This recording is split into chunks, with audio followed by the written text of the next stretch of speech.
Good afternoon and welcome everybody to IVMF VetNet's webinars. And today our session is on securing government contracts and corporate. The webinar is a part of the three series titled Entrepreneurship in a New Environment, and it's hosted by IVMF and AARP. My name is Elvis Avdic, and I'm Post-Program Sports Service Advisor here at IVMF. I, along with the rest of the Alumni Services team, assist graduates across IVMF programs with resources and networking connections. As you know, Institute for Veterans and Military Families at Syracuse University is higher education's first interdisciplinary academic institute, singularly focused on advancing the lives of the nation's military veterans and their families through programs in career, vocations, and entrepreneurship education and training. AARP's a small business initiative focused on helping Americans 50 and over, offering information on educational resources and assisting individuals interested in starting a small business, as well as helping current small business owners sustain and grow their businesses. IVMF and AARP have teamed up to host this three-part webinar series designed to help veterans and military-connected business owners understand how to stay afloat during this difficult time. These series that we covered on importance of marketing, branding, and today we're going to be covering the securing of government and corporate contracts. Welcome to Felicia. Great. Good afternoon. I apologize for the technical difficulties. Can you all hear me? We can hear you. Yes, we can. Perfect. So let's just get started. You know how in the world of IT, we're all working from home. We have to be a little flexible. So we never know when one day we're going to be, technology is going to be working for us. And the next day, it's not. So I'm happy to be joining you all and happy to be moderating this, what I think is going to be an interesting conversation today. So as Elvis indicated, AARP is really excited about working with the Institute for Veteran Military and Families for its second year. And this is the final webinar of our three-part series that was hosted bi-monthly. And we were discussing topics that range from marketing to today's topic, securing government and federal and corporate contracts. And so we really hope at the conclusion of this webinar, you leave with some valuable information that really helps your business thrive and succeed, even during these difficult times. We know it's been difficult for all of our small businesses. We know some will not survive, but for those that will, we hope that this dynamic conversation will be one that you can take some next steps into securing work that will take your business to the next level. So today we're talking to experts and business owners who will help you understand how to effectively research and apply for government and corporate contracts. We know that many veteran owners own businesses where their primary business income is secured through contracts, or many businesses are interested in understanding how to get into the contract world. So today we're going to walk through how you can apply, what a winning contract looks like, and where you can go to learn more about contracts for your business. So before we get started, I want to let you know this is an interactive online experience. You can participate by asking questions. We want to hear from you. Please place your question in the chat box. And I think we're going to have to be a little different today. Elvis is going to have to help me out, given that I'm not in the platform. And we're going to try to get to as many questions as possible. And thank you for anyone who perhaps may have submitted a question in advance. To learn more about IVMF programs, I encourage you to email IVMF alumni at syr.edu. And to learn more about AARP's resources, simply go to www.aarp.org/start-a-business. So today, I'm delighted to have with us Elisa Sheard, who is one of the program managers for the Women and Veterans Federal Contracting Program, also known as the WOSB program at the U.S. Small Business Administration. She manages program operations for the WOSB, EDWOSB certification process. We also have with us Wallace Sermons. He is the Deputy Director for Area and Field Program Execution, Office of Government Contracting at the U.S. Small Business Administration. He's responsible for the direction, management, and execution at the national level for prime contracting and subcontracting procurement assisting programs. And lastly, we have Linda Chapman. She is the CEO of Contracts and Grants, LLC, and a business coach specializing in the growth of businesses' contracts through contracts and grants, technology, and e-learning. And she has been responsible for more than $12.2 billion in contracts and grants, awards, and negotiations. So welcome to all of our speakers today. So let's kick off this conversation with Elisa. Elisa, start us off with helping us to understand. So you've indicated that you specialize in women and veterans contracting. Tell us a little bit about what your office does and how you help veterans secure federal contracts.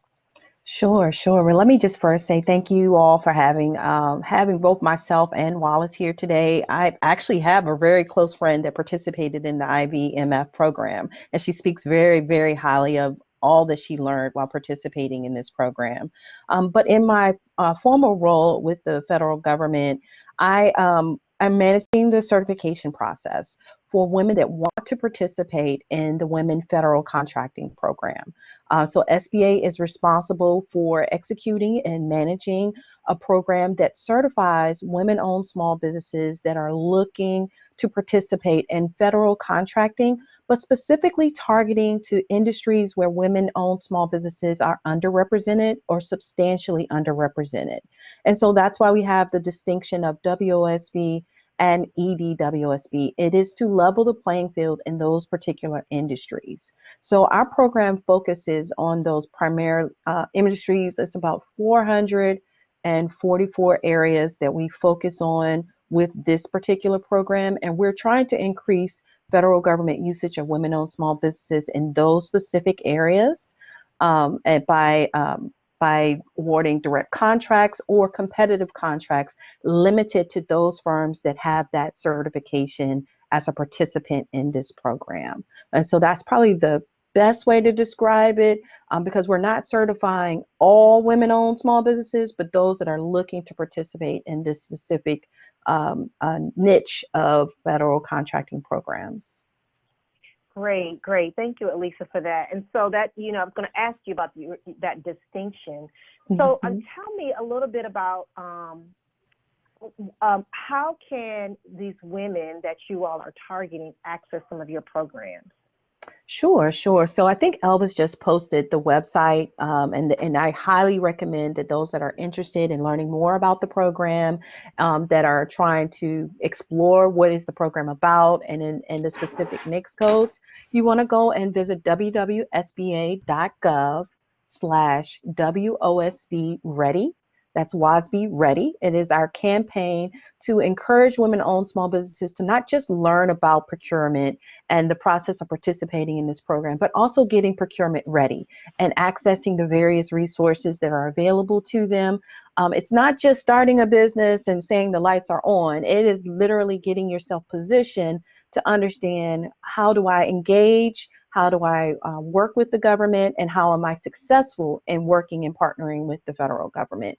So I highly encourage everyone to visit sba.gov/WOSB Ready, WOSB Ready, when they have a chance. Great. Thank you for that. So, Sure. You've given us this resource, and so tell us a little bit about, what you all are looking for. I know that you indicated that you're targeting women. You've given us the resource. What specifically are you looking for before people take that first step in applying for some of these contracts? Right. So we always encourage first, of course, establishing your business, making sure you understand which entity that you want to be distinguished under: LLC, corporation, partnership, or even a sole proprietorship. You can find more details on the different structures that we allow and the documentation that is required for those structures on that website, and also on the beta.certify.sba.gov website. That is our new certification portal that will also have checklists, a list of what needs to be uploaded, as well as it has a tool that's called Am I Eligible? And it will walk you through a series of questions to kind of validate, is this the right path for me? Am I ready to take this step? And so I highly recommend going also to beta.certify.sba.gov to really do an assessment of, am I in the position and do I have the basic things in place to begin engaging in this certification process? Great. So now, do you all offer like any technical assistance for someone? Because we know sometimes when we're looking at websites and we're reading documents, sometimes we need a little assistance with understanding, what does this mean? What documents do I need to ensure that, you know, at the end of this, you get a winning contract? So do you all provide any technical assistance around any of this, like one-on-one assistance? Actually, we use our resource partners. So this would be our small business development centers, our women business centers, our procurement technical assistance centers, and we also, many of you are probably familiar with VBOX, Veteran Business Ownership Centers, as well for those that are veterans and using that resource. So we provide grants to those organizations and institutions to be our feet on the ground. Basically, they are providing counseling services, guidance and advice, technical assistance, how to put together a marketing plan, basic business plan, as well as helping to understand the bidding process in working with the government. So highly recommend visiting sba.gov under our local assistance tab. It will take your zip code and tell you exactly where the nearest resource partner is to you. Many of their services are either free or low cost. Because they are funded through a grant from SBA. So they are our extended arms so that they can be ready and present for you. I know we're working in a COVID pandemic state, so many of them are doing virtual counseling sessions and meeting with firms online with their platforms that they have available to them. Great. And so I think that perhaps some of us know where those centers are, but where are those centers located for those who may not know? Sure. So Elvis just posted the link, sba.gov/local assistance. You would enter in your zip code, and then your zip code, it will show you, it does like a whole Google map type of experience and show you exactly every single resource partner and how far away they are from you. That gives their website, their phone number, all of the information that you need in order to set up a session with a counselor and determine what next steps need to happen for your business. Great. So thank you, Elisa. We're going to come back to you later in our conversation to talk with you a little bit more. I'd like to now pivot to Linda. She owns her own business, and she actually helps small businesses understand how to access corporate contracts. Federal contracts is a part of her portfolio too, but I'd like for her to talk more today about the corporate contracts. And so, Linda, help us understand a little bit about your business and how you assist small business owners with securing winning contracts. Okay, well, one of the things that we do, as you have mentioned, we do it both on the federal and the corporate side. And our goal is to provide coaching and actually consulting and direct services to those organizations, kind of acting as an interpreter maybe for the contractor and people like Alyssa don't quite understand the lingo or the language. So we kind of help walk them through that. And we do fast track training, which is basically getting people involved in the actual process as an experience other than just training. So we walk through the entire procurement process, everything from identifying to vetting all the way through a debriefing, because we have them work on an actual proposal during that process. So as it relates to corporate contracts, they're a little different. Corporate contracts, unlike the federal government, which I love, by the way, it's my favorite space, because I have found that in corporate contracts, it really is about the relationship. Having a relationship with your supplier diversity department. AT&T is really, really good at their process. Their website is very, very good about you going in and you register and you create a profile. They even have online virtual matchmaking. But one of the things that I think is really, really good about corporate contracts is that they are included in making sure that your company remains sustainable. Even though it may appear to be a little unfair, but one thing about corporate contracts, they don't allow a contract to represent more than 30% of your overall revenues because they want to make sure that you can remain sustainable and that you don't grow too fast or have unmanaged growth. So that's one of the good things. So you really have capacity. Building those relationships with the corporation or with the supply diversity department now is a little restricted because of COVID. But that is one of the things that you must do. You got to go out there. You got to put a bit of profiles. As it relates to federal contracts, and I'll just talk a little bit about the comparison because most people want to know what's the difference. What is the difference? I'll be very honest with you, and I'll be very, very candid with you. The return on investment, so to speak, for that term, is your life cycle for corporate contract is probably going to be a little longer than your life cycle in terms of relationship because the government is a little bit more transparent about what it is they want from you, even in the bidding process. You don't have to even have a conversation with the contracting officer to present your business to that. There's such things called sources sought. That is how you can get to know an agency or a contracting officer simply through presenting your capability statement and those other things that they allow. So when you're looking at what is the best fit, yeah, you got the corporate contracts are great. Federal contracts a little bit more transparent. I love the evaluation factors. Your corporate contracts are not always going to tell you what the evaluation factors are. So you don't always have the best idea of should this be an opportunity that I go after, unlike the federal contracts, which tells you in solicitation how they are going to score that particular opportunity. So those corporate contracts, you want to make sure that you have a good relationship. You establish a relationship with a strong prime and understand what your capacity is as it relates to being able to perform a contract as well. That's great, Linda. That's good information. And so, you stressed that relationships is really key, particularly as it relates to corporate contracts. And so, aside from perhaps a business not having that relationship, what do you find that some of the small businesses encounter, some of the challenges that they encounter when they are applying for these the contracts? On the corporate, well, the challenge is, unlike the federal government, there's no FBO. There's no centralized place where all procurement. So you have to go to the website and or develop a relationship with the supply diversity department for each business.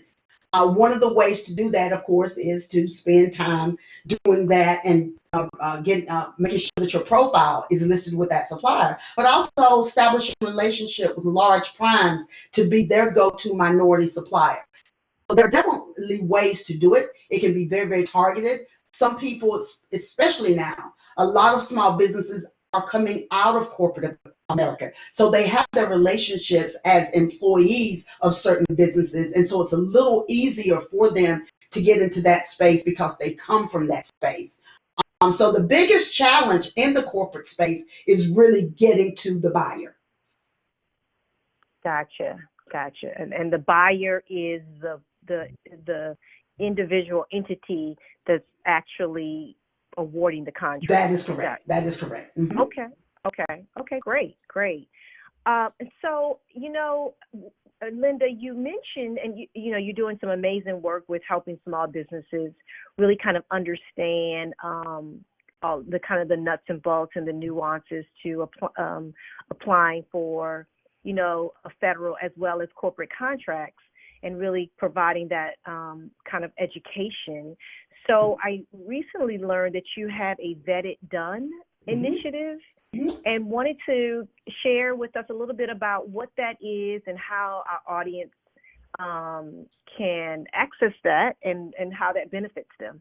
Okay. Vet It Done can be is a virtual training program. We've been doing virtual training since 2012. I happen to be fortunate enough to service globally. Large amount of my clients are global, so I've always had a virtual platform since about 2012. And Vetted Done is a set-aside training that we do just for veterans, and it can be subscribed through our contracts and grants online.com. It's contracts and grants online.com. And what we do there is we train them. We do all types of training. We do training for rural veterans, walking through the process. What is vetting? How do you go from getting a email with 25 opportunities to narrowing down those to the ones that are most represent or most relevant to your particular organization? Every Monday between 5 and 6, I do a free questions and answers, free for all, whatever questions that they've had throughout the week. Maybe they're going over after a proposal and they don't understand a term. They want to jump on a call and say, hey, I need this, I need that.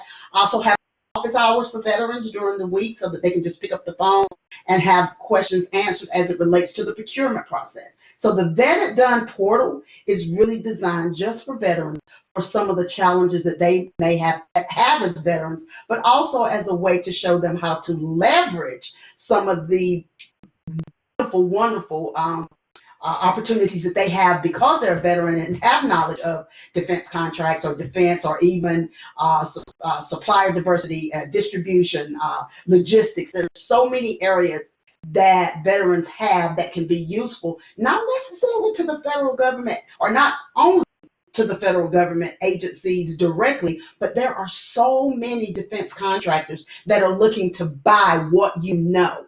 And we've been very, very instrumental in making sure that those individuals get partnered with those prime contractors, because trust me when I tell you, if you're not quite ready to do it as a prime, there are many, many defense contractors that can help you. And that's one of the things that we do at the Vetted Done is to connect our existing prime contractors who already have contracts with the federal government with those veterans that may have access to knowledge as an independent contractor or as a small and evolving emerging business. So we actually make those types of connections as well. Great, that's perfect. I love what you said, that contractors or organizations are interested in getting what veterans know. That's right. That's right.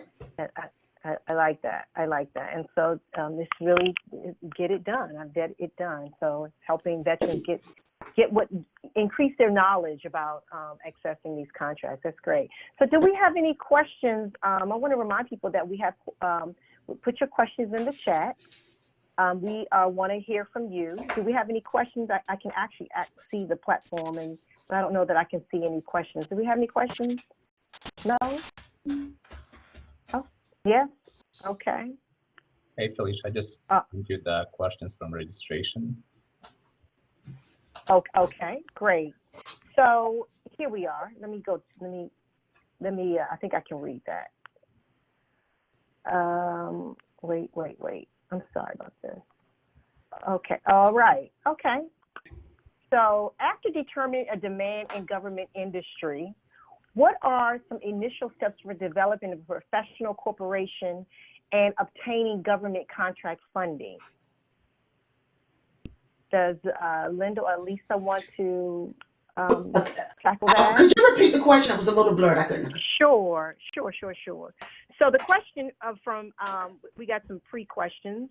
After determining a demand in a government industry, what are the initial steps for developing a professional corporation and obtaining government contract funding? So they want to understand that once they understand the kind of the niche or the area specifically that they're going after, what are some steps for obtaining that government contract funding? Well, I'll take that from, one thing is I would probably say, and I have a lot of clients that approach me that way, is a lot of people go out to see what the government is buying and then try to sell it. I would probably reverse that. I find that it's best to find out what you do well, what you have past performance in, and then see which one of the agencies buy that, because now you're able to contribute value. So once you do that, you develop your capability statement and make sure that you respond to source assaults, which is the government's way of saying, hey, we're looking for veterans or women or small businesses to do this thing. Raise your hand if you think you can do this. And by doing so, you create an opportunity for a smaller pool by creating an opportunity for set asides, assuming that 2 other businesses respond. Great. Did anyone else want to respond to that? Okay. Okay. And before we go to our next speaker, I have another question. This question is, we have quite a few questions around construction management contracting. And it appears that someone's interested in starting a construction management firm and competing for government contracts, and wanting to know, what are some of the guidelines and requirements for a construction management firm to have to be able to bid on government contracts? And so that, would that include certifications, licensure, paperwork? And so I'm sure that some of that is required, but anything specific to this type of industry? Sure. So I'll be happy to jump in on this one in particular, only because before I came to SBA, I actually worked for a construction management woman-owned small business, and she helped her to explore the federal marketplace. It honestly is a little challenging finding construction management projects. There are only a few federal agencies that now allow, or that still allow, a small business to do construction management. Most of the federal government is looking for general contractors, build and design and managing. So I would advise this particular person that has that question to direct their research at Army Corps of Engineers, NAVC, Department of Navy. They do have some construction management contracts. And there's also a few with a few other agencies that do build and use construction managers, but a lot of that is in-house. A lot of the federal government manages their own construction projects, and they use construction management companies. They were looking for more general contractors, general construction companies that can execute on the project, not just always manage the project. So there are projects out there, but that is a smaller niche, and it's going to take a little more effort to break into. Great, thank you. I think Wallace had his hand raised. Yeah, I couldn't wait. I apologize. I couldn't wait my turn. I was too anxious. I'm a fellow veteran. So It's okay. No, so what my colleague said is absolutely correct. I wanted to point individuals to the Environmental Protection Agency. If you're not just thinking of vertical construction and you think about construction as far as remediation, in situ, ex situ remedies, dig and haul, and the management of that, focus on agencies that don't really have a background in doing it. The Army Corps of Engineers, that's their bread and butter. So they have the background in doing it. They have the resources in-house. But if you look at agencies like the Environmental Protection Agency, they've actually changed how they do their Superfund program remediation over the past 30, 35 years. Now they've actually they have a contract called the Remedial Action Framework Contract, was broken down into a suite of 3 classes of contracts, one of which is a small business set-aside, and it covers the entire country. It's called ESO. I apologize up front for not knowing what the ESO stands for at this moment. I can get back to everyone, right? But they basically handle oversight and light construction. So that oversight of it would be the management portion of it, because they don't have that fundamental experience internally to manage those projects. A lot of agencies have interagency agreements with the Army Corps of Engineers, and they benchmark those resources. But if you look for agencies like EPA or VA with the construction of hospitals that normally or historically wouldn't be in that realm, it's going to better your odds. That's my 2 cents. I'll jump back out to my turn. I'll jump back out. It's a great segue, Wallace, because it is your turn. Thank you for jumping in. That's great. That's helpful information, particularly as is it indicated in the chat that someone is obviously interested in getting into the construction management field, and so I would imagine getting those contracts would be important for their business and securing their revenue for their business. So Wallace, now that we have you, tell us a little bit about what your office does and how you all help small businesses seeking contracts. Felicia, we do it all. We do it all. So the prime contracting and subcontracting, the prime contracting program, generally we work with the 24 CFO Act agencies. So all of the agencies that have the annual assessment, the annual scorecard, we work with all of them. They all have OSDBUs. They're all implemented through Section 15K of the Small Business Act. And really that's our bread and butter when it comes to prime contracting. We have procurement center representatives broken out between 6 area offices. What they do is review those acquisitions, and they actually work as advocates for small businesses by helping to structure, and thank you for putting that up there, the prime contracting program manager is Valerie Coleman. But they work in the area offices. They're a lot of times ex-COs. They have level 3 certifications, so they truly know acquisitions, and they help to break down the structure of acquisitions to either have them set aside for small business, to enable reserves, or support and utilization of small businesses to the maximum extent practical. We also have on our subcontracting end of the spectrum commercial marketing representatives. So once the procurement center represented that PCR, they review the acquisition approach, review, when applicable, that subcontracting plan. When it moves over to actual administration, and you'll find administration, make sure you're looking at the FAR. Remember, that's the quote unquote Bible for federal contracting officers. So if you look at the federal acquisition regulation, it's going to go into 19.7 when we're talking about subcontracting. When you start talking about post-award compliance, it's 19.705.6. And you're talking about the responsibilities of the contracting officer and responsibilities of those prime contractors, which are the other than small business prime contractors. We have commercial marketing representatives that actually handle subcontracting oversight. They do that through compliance reviews, where they delve into the actual subcontracting plan of the subcontracting program, overarching performance, adherence to regulations. And then we also have performance reviews, which are another portion of compliance reviews, that we actually look at the performance. Now, this is actually in meeting those subcontracting goals, and those subcontracting goals are broken down into your subcontracting goal for the small business element as a whole. You have your service disabled veteran-owned small business. You have your hub zone small business, your small disadvantaged business, and you have your women-owned small business. So they're ensuring that these prime contractors are adhering to what they said they were going to do in their subcontracting plans. They're also intervening and supporting when you say that you supported a prime contractor in the development of a proposal or the development of their subcontracting program, their subcontracting plan.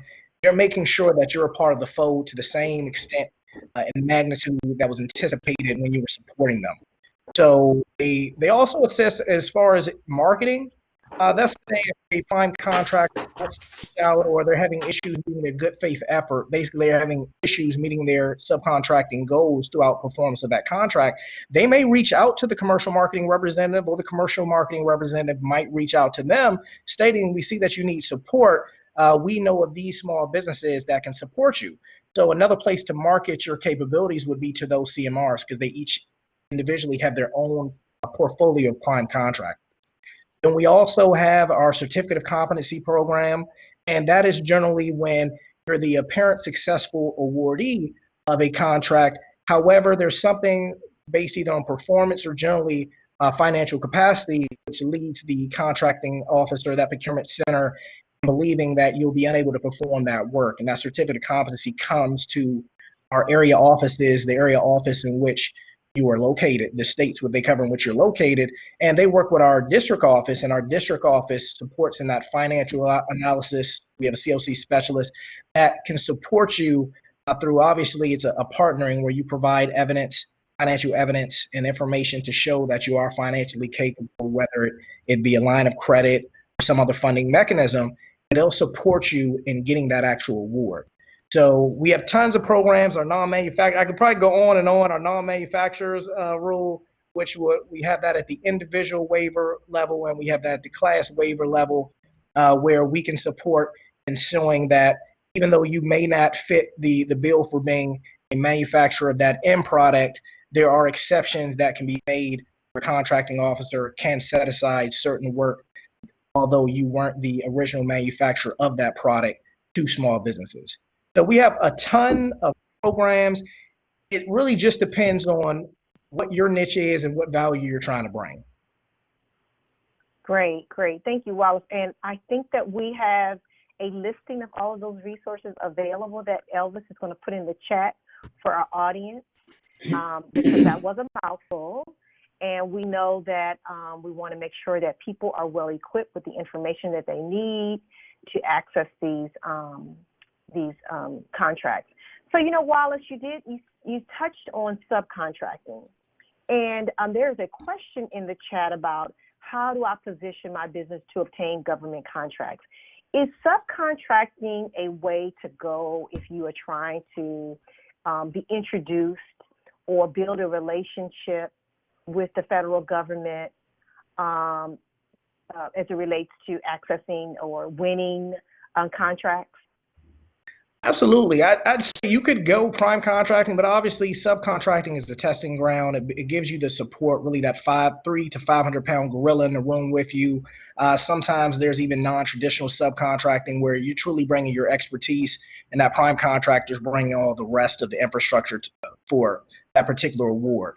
It also just make sure that the only crux I have for that is when you're looking for prime contractors, unless you have somebody else supporting that effort, a lot of times they want you to kind of branded yourself with that agency, bring something else to the table other than socioeconomic category, other than expertise, unless it's a niche expertise.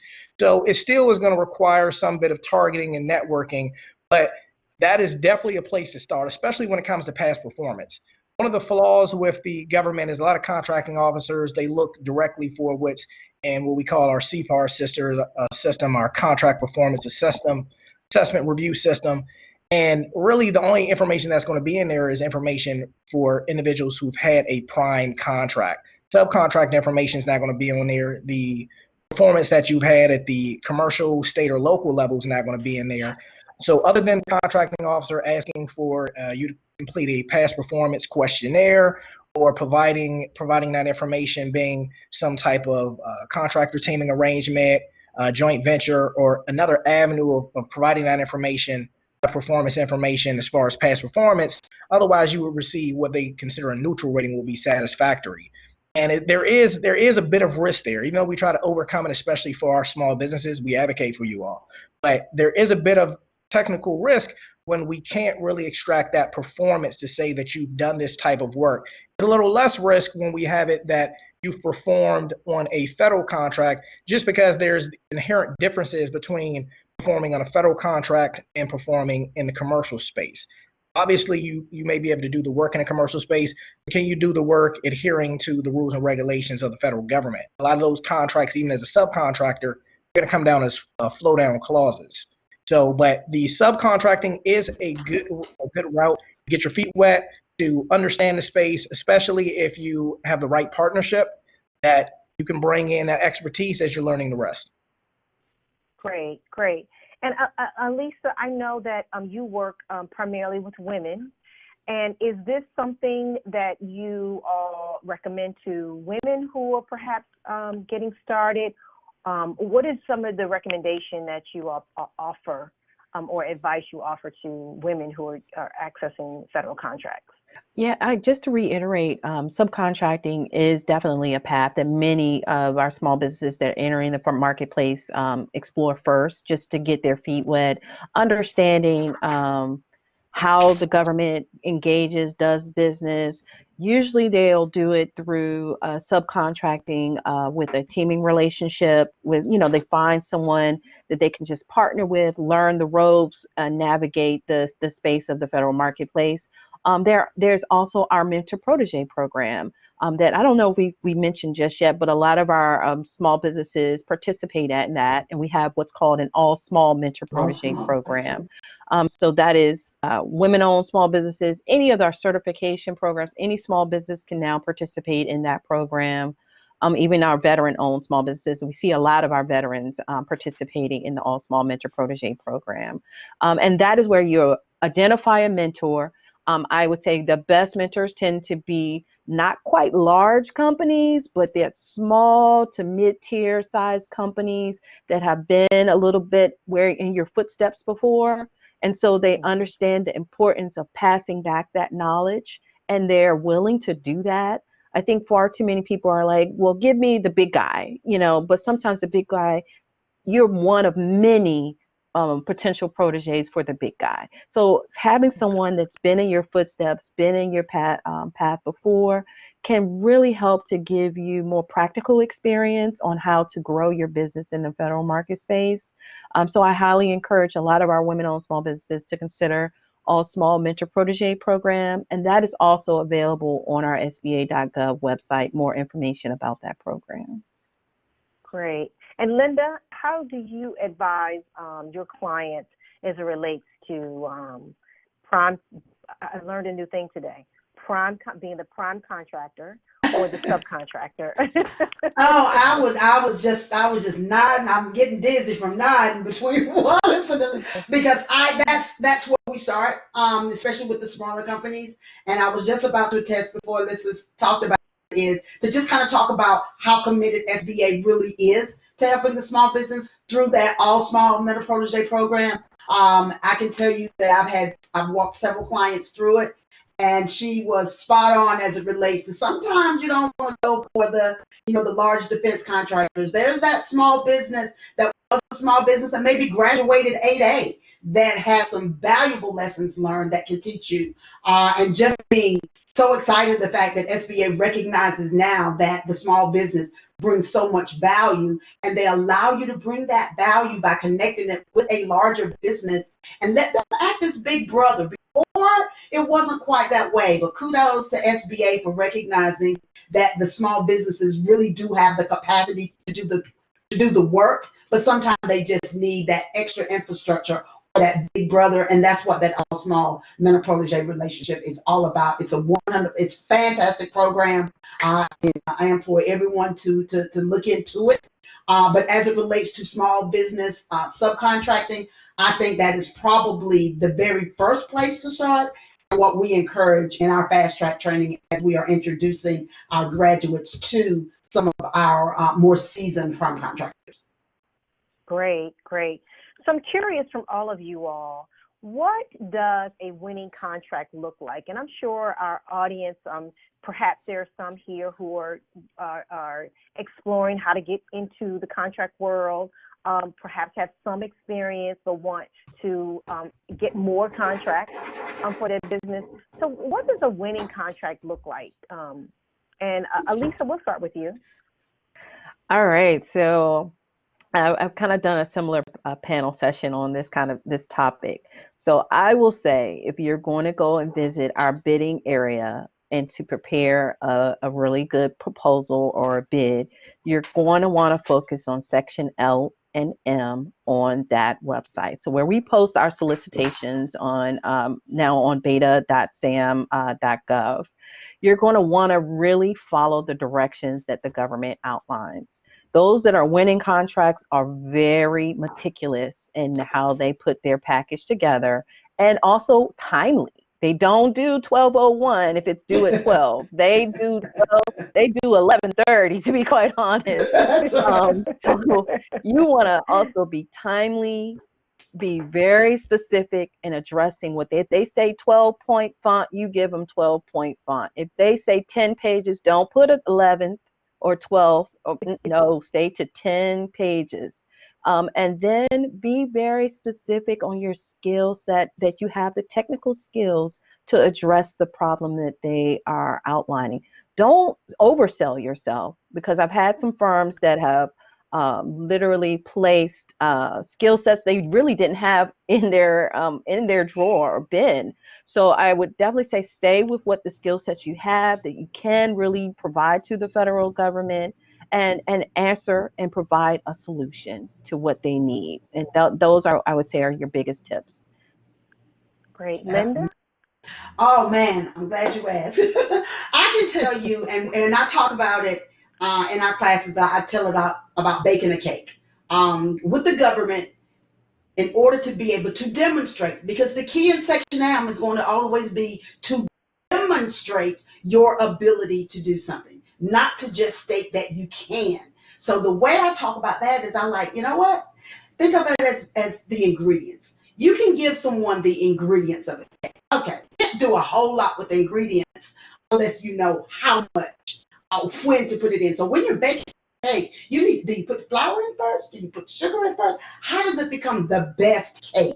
And so by providing them with the recipe and the ingredients, you're telling them not only how you're going to perform, but why your cake is the best. And the other one is to understand pricing. Pricing is probably the number one challenge. If you can't figure out how to do it for one, you can't figure out how to do it for 1,000. So learn how to create a unit price for what it is that you offer. If you can figure out how to do one, you can figure out how to do 1,000. Great. And Wallace, do you have any, before we close out today? You know, I got something for you. So I'll take a step back and say, literally do your homework. Don't just wait in the last minute and see something posted and try to throw together something. Don't waste your time, energy, or your resources, right? Start to target in, learn the programs, because even when a requirement comes out, that requirement may lend to something bigger. Kind of grab the human element of it and have an understanding. One, look at the budget of brief for that particular agency or sub-agency. See exactly what the plan is for that program. Look to see the structure of that program, how their resources look. That's how you can truly put together a value proposition. So look at not just demonstrating, but think about what your solution, be solution oriented. Think about what your solution looks like holistically. How can you support that program? Because these program directors, program managers, they're counting on you to solve a problem. If it was something they could have done in-house, they would have probably did it in-house. They're counting on you to solve something, to try to delve into what is that deeper issue that they're trying to solve, or how can you advance their program? Great, great. And I saw that we had one question come in around on-the-job training. And I would say, and I think I can answer this actually, perhaps subcontracting is the way to go, where you can learn from some prime contractors on how the work is done. If you're trying to get some experience as it relates to accessing contracts and learning what the federal government and corporate contracts are looking like. Did I answer that correctly, you all? I'm with you. Oh. Especially on the mentoring. Especially on mentoring, Right. and mentoring and protege side. Yep. Yes, absolutely. Great. So I think we're at time. I don't see any other questions. And I would say this has been a very interesting conversation. I actually learned a lot, and I hope our audience did. And I think we have 1 minute to give one final advice to our audience. Who wants to take that? Can I just say one quick thing? We can go over to 1 minute. I don't mind staying on. I didn't hear any questions specific to veterans goaling, special authorities. So if I can shoot out something real quick, if you think about veteran-owned small business goaling, just know in fiscal year 19, the federal government, we got about 5.5%. It's not a statutory goal. The statutory goals are set at 15 USC 644G, all right? But if you look at the VA, the Veterans Administration, they have special authority. So special authority to go to not just service disabled veteran-owned small businesses, but do set-asides and sole sources just to veteran-owned small businesses to see what exactly they have going, because the secretary actually sets a statutory goal there.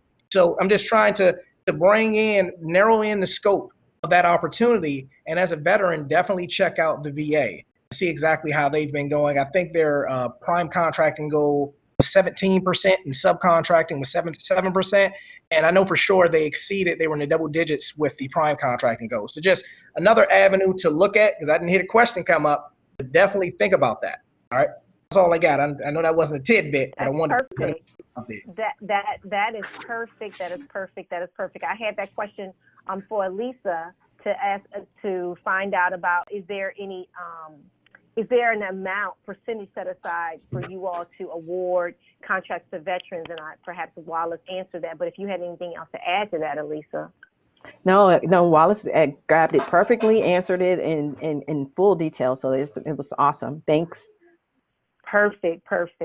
So I see I don't see any other new questions here, and so I think it's a good way for us to just conclude. I just want to thank everyone for participating today. We have all of our experts with us who imparted some valuable information. Again, if you want more information about IVMF or AARP, visit ivmf.syracuse.edu, or you can go to aarp.org. And addition, we've provided some resources for you that Elvis has put in the chat area. They will be available also after we conclude today. And so I think someone asked, could they connect with you all on LinkedIn? And I hope that is the case. You can absolutely connect with me on LinkedIn if there's anything that I can answer. And so on behalf of IVMF and AARP, I want to thank you for sharing your knowledge and expertise on this important topic. And we hope to see you again in the future. Bye-bye. Bye. Bye-bye.